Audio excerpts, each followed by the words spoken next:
Hello everyone, আমি Debapriya. Welcome back to my YouTube channel. তোমাদের NM GNM এর result publish হওয়ার পর অনেকেই আমাকে হোয়াটসঅ্যাপে মেসেজ করেছো বা কমেন্ট করেছো যে দিদি এত র্যাঙ্ক হয়েছে, আমি কি গভর্নমেন্ট কলেজ পাবো? আর স্পেশালি আমি যে কোয়েশ্চেনটা এবার সব থেকে বেশি ফেস করছি সেটা হলো যে এএনএম এর মানে সবাই তোমরা এএনএম করতে চাইছো, সবাই বলবো না, ম্যাক্সিমাম জনের মধ্যেই এএনএম করারই টেন্ডেন্সি। আর আমার মনে হয় এটা জাস্টিফাইড, কারণ আমরা যদি রিক্রুটমেন্ট দেখি তাহলে অবশ্যই এএনএম সরকারি কলেজেই হয় এবং সরকারিতেই রিক্রুটমেন্ট হয়। তো সেই পয়েন্ট অফ ভিউ থেকে দেখলে অবশ্যই এএনএম করাটা তোমাদের জন্য অনেকটাই বুদ্ধিমানের হবে বলে আমারও মনে হয়। তো আমরা যদি দেখি 2021 সালের আগে 500টা করে সিট থাকতো, তারপরে 2021 সালে বাড়িয়ে সেটাকে 1700 করা হলো, তারপর সেটা 850 হলো, 875 হলো। তো দেখো, এএনএমটা না নির্দিষ্ট কিছু সাবসেন্টার রয়েছে, হেলথ সেন্টার নির্দিষ্ট কিছু রয়েছে এবং সেই ডিম্যান্ড অনুসারেই কিন্তু মানে যে সিট ম্যাট্রিক্সটা তোমরা দেখছো এএনএম এর ক্ষেত্রে সেটা হয়। এবং এএনএম এর ক্ষেত্রে সরকারি চাকরিটা তোমরা সকলেই জানো যে হ্যাঁ এটা হবে। আর এই সময় দাঁড়িয়ে এএনএম করাটা একদমই বুদ্ধিমানের, আমি সেটাকে সাপোর্ট করি। আজকের এই ভিডিওতে আমি তোমাদের সাথে আলোচনা করব যে তোমাদের র্যাঙ্ক কত হলে তোমরা এএনএম এর ক্ষেত্রে সেটা একটা সেফ র্যাঙ্ক এবং তোমরা কলেজ মানে সরকারি যে এএনএম মানে ইনস্টিটিউটগুলো রয়েছে সেগুলোতে চান্স পেতে পারো, সেটাই আজকে আমি তোমাদের সঙ্গে আলোচনা করব। খুব একটা বেশি ভনিতা করব না, তোমরা জানো আমি একদম স্ট্রেট ফরওয়ার্ড কথা বলি, যতটুকু প্রয়োজনের কথা ততটুকুই তোমাদের সাথে মানে আমি বলি আর কি। তো ফার্স্টেই বলছি যে এবার যেহেতু এএনএম এর মানে এএনএম করার ইচ্ছাটা সবার মধ্যেই আমি দেখছি, তো এএনএম এর ক্ষেত্রে কিন্তু হ্যাঁ জিএনএম এর থেকে কম্পিটিশন অনেকটাই বেশি হবে। এএনএম এর ক্ষেত্রে যদি তুমি জেনারেল ক্যান্ডিডেট হয়ে থাকো, আমি যে র্যাঙ্কগুলো এখন বলবো এগুলো সম্পূর্ণটাই কিন্তু জেনারেল মেরিট র্যাঙ্ক, জিএমআর। আর এটা এএনএম এর জিএমআর, এটা কিন্তু জিএনএম এর জিএমআর দিয়ে আমি বলছি না, এএনএম এর। তোমরা যারা যারা এএনএম এর জন্য অ্যাপ্লাই করেছিলে দুটো র্যাঙ্ক তোমরা দেখতে পাচ্ছ, এএনএম র্যাঙ্ক একটা, জিএনএম এর জিএমআর একটা। আবার যাদের ক্যাটাগরি রয়েছে তাদের ক্যাটাগরি র্যাঙ্কও দেখাবে আলাদা করে র্যাঙ্ক কার্ডে। আমি কিন্তু তোমাদের শুধুমাত্র এএনএম এর যে জিএমআর সেটার কথাই বলছি। জেনারেল ক্যাটাগরি স্টুডেন্টসদের যদি জিএমআর র্যাঙ্ক 1000-এর মধ্যে হয় তাহলে হ্যাঁ তোমরা একদম সেফ, হ্যাঁ এর থেকে একটু বেশি হলেও তোমরা পেতে পারো। কিন্তু আমি বলছি যে হ্যাঁ একদম টেনশন ফ্রি হয়ে থাকার যদি কথা বলো তাহলে জেনারেল ক্যান্ডিডেটসের ক্ষেত্রে 1000 র্যাঙ্ক হয়ে যাবে। 1000 র্যাঙ্কের মধ্যে যদি তোমাদের র্যাঙ্ক থাকে সেক্ষেত্রে তোমরা সরকারি ইনস্টিটিউট থেকে এএনএম করতে মানে পারবে আর কি, চান্স পাবে তোমরা। আর ওবিসি এ ওবিসি বি আমি দুটোর ক্ষেত্রেই বলবো 1500 যদি হয় তোমাদের সেক্ষেত্রে সেটা কিন্তু সেফ। জিএমআর এএনএম জিএমআর এর কথা বলছি আমি।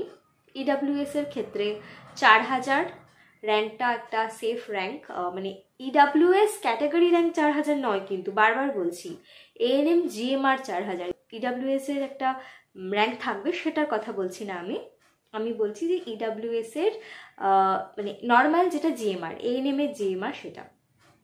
আর তোমাদের এসসির ক্ষেত্রে আমি বলবো 3000 সেফ, এসটিদের ক্ষেত্রে 15000 সেফ। তো এই যে ক্যাটাগরি ওয়াইজ আমি বললাম সম্পূর্ণটা, আবারও বলছি এটা কিন্তু এএনএম এর জিএমআর র্যাঙ্কের কথা আমি বলছি, জিএনএম এর জিএমআর বা কোনো ক্যাটাগরি র্যাঙ্কের কথা আমি এখানে বলছি না। তো এই র্যাঙ্কগুলো হলে হ্যাঁ যে আমরা এএনএম এ সেফ, যে হ্যাঁ আমাদের হয়ে যাবে, ঠিক আছে। লাস্ট ইয়ারের থেকে এবছর মার্কসটা অনেকটাই বেশি এসেছে, আর কাট অফও লাস্ট বারের থেকে এবারে মার্কসের দিক থেকে অনেকটাই বেশি যাবে। তো দেখো এরপর তোমাদের যে প্রসেসগুলো রয়েছে, তোমাদের কাউন্সিলিং প্রসেস, সিট, তোমাদের চয়েস ফিলিং, চয়েস লকিং, তোমরা কিভাবে তোমাদের কলেজগুলোকে সাজাবে, কিভাবে একটু পেছনের র্যাঙ্ক হয়েও তোমরা একটা গভর্নমেন্ট কলেজ পেতে পারো, সম্পূর্ণটাই আমি তোমাদের সাথে, অনেক সময় ল্যাক অফ নলেজে আমরা অনেক কিছু জানতে পারি না, অনেক কিছু মিস করে যাই। তো আমি চাই না যে তোমরা কোনোটাই মিস করো, এই চ্যানেলটাকে সাবস্ক্রাইব করে রাখো। আর তোমরা যদি জিএনএম এর এরকম কাট অফ র্যাঙ্ক জানতে চাও অবশ্যই আমাকে কমেন্ট করে জানাতে পারো। যাদের র্যাঙ্ক অনেকটাই পেছনে বুঝেই যাচ্ছ যে এবার হবে না, তাদের বলবো নিরাশ না হয়ে তোমরা 2025 সালের জন্য নিজেদের প্রিপারেশনটা শুরু করে দাও। দেখো এই মুহূর্তে তোমাদের আমার মনে হয় যে প্রিপারেশনটা শুরু করলে ডেডিকেশনটাও বজায় থাকবে। আর যদি ভাবো যে না পরে গিয়ে করবো, সেক্ষেত্রে কিন্তু ওইভাবে হয় না। তোমরা আশা করছি এবারে রেজাল্টে বুঝতেই পারছো যে ওইভাবে একদিন পরে দুদিন পরে ক্র্যাক করা যায় না। প্রিপারেশনটা এখনই শুরু করে দাও।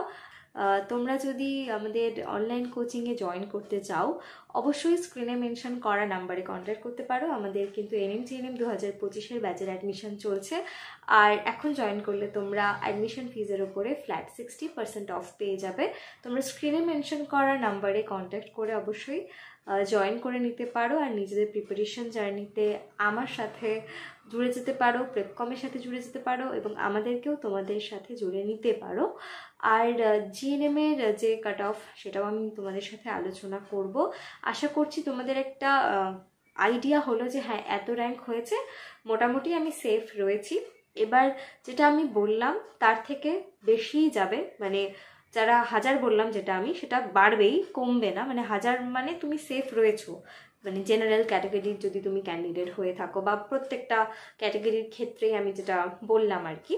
তো আমি বলবো যে নিজেই তো বুঝতে পারবে, এখন তোমার যদি 50,000 60,000 র্যাঙ্ক হয়, তুমি যদি আশা করে থাকো যে হয়ে যাবে, সেটা তো না। অবাস্তবিক কথা বলে তো লাভ নেই।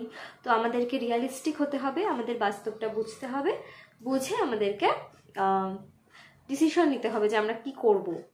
আর আমি বলবো যে তাও আমি সবাইকে বারবার বলি যে কাউন্সিলিংটা করাতে। হ্যাঁ, মানে যারা যারা কাউন্সিলিংয়ে এলিজেবল, আমি বলবো সবাইকে কাউন্সিলিং করাতে। অ্যাটলিস্ট কিছু না হোক তোমাদের এক্সপিরিয়েন্সটা হবে, যেটা নেক্সট ইয়ারে তোমাদের কাজে লাগবে। তো আমার মনে হয় যে হ্যাঁ, কাউন্সিলিংটা সবারই করানো উচিত যারা পারবে কাউন্সিলিং করাতে। তো আর এই কাউন্সিলিং প্রসেসে আমি তোমাদের যেমনটা বললাম যে I will guide all of you. তো তার জন্য তোমাদেরকে এই চ্যানেলটা সাবস্ক্রাইব করে রাখতে হবে, আর পাশে থাকা বেল আইকনটা প্রেস করে দিতে হবে। আর ভিডিওটা ভালো লাগলে অবশ্যই লাইক করে দিও। আর তোমাদের কোনো ফ্রেন্ডস যদি এক্সামটা দিয়ে থাকে, তোমাদের যদি মনে হয় যে তার কাছে এই ভিডিওটা পৌঁছানো দরকার, অবশ্যই তার সাথেও শেয়ার করে দিতে পারো। Thanks for watching.